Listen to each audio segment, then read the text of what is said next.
What's good?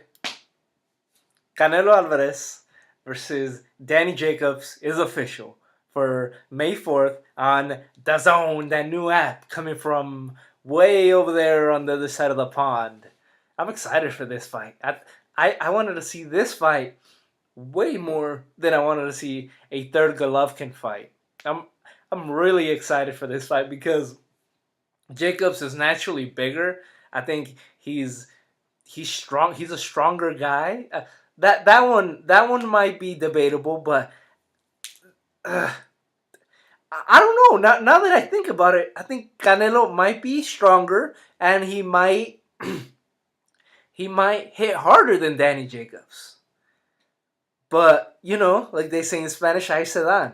So it's close. If Canelo doesn't hit harder and isn't stronger than Danny Jacobs, then they're pretty close. They're pretty even.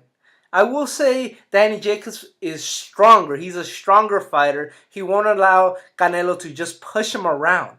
Like he didn't allow Triple G to push him around. And he proved in that Triple G fight at that time that he was the second best middleweight of the world. Now it's Canelo. Now Canelo's the best middleweight of the world. And Golovkin is number 2. And Danny Jacobs is number 3. No shame in that when you're in a pretty stacked division. But this is your chance, this is your chance, Jacobs. Don't blow it. You kind of blew the Triple G fight by not winning rounds clearly and getting knocked down in the first fight. Don't blow this fight. I think he could beat Canelo by establishing his jab in the first couple rounds, moving around, and, and just being the more active fighter. Canelo doesn't really throw combinations.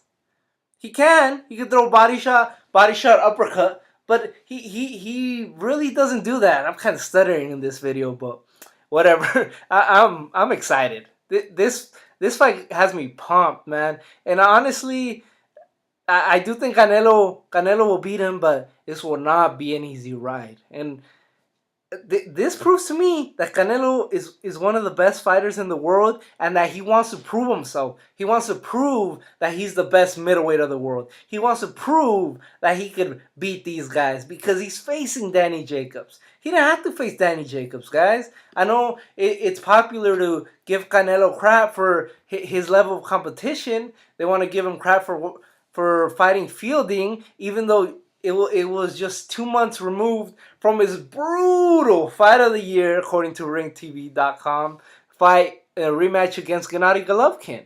So I know it's cool to criticize Canelo, but he's fought some of the best fighters of the last decade, guys. Some of the most avoided fighters. Lara, Trout, undefeated Trout, mind you. Lara, whose only loss was a robbery against Paul Williams. An undefeated Golovkin. That's 3 guys that he ended their undefeated streak. Lara, if you want to say he was undefeated, because he didn't really lose against Paul Williams. So he's fought some of the best junior middleweight and middleweight fighters of the world.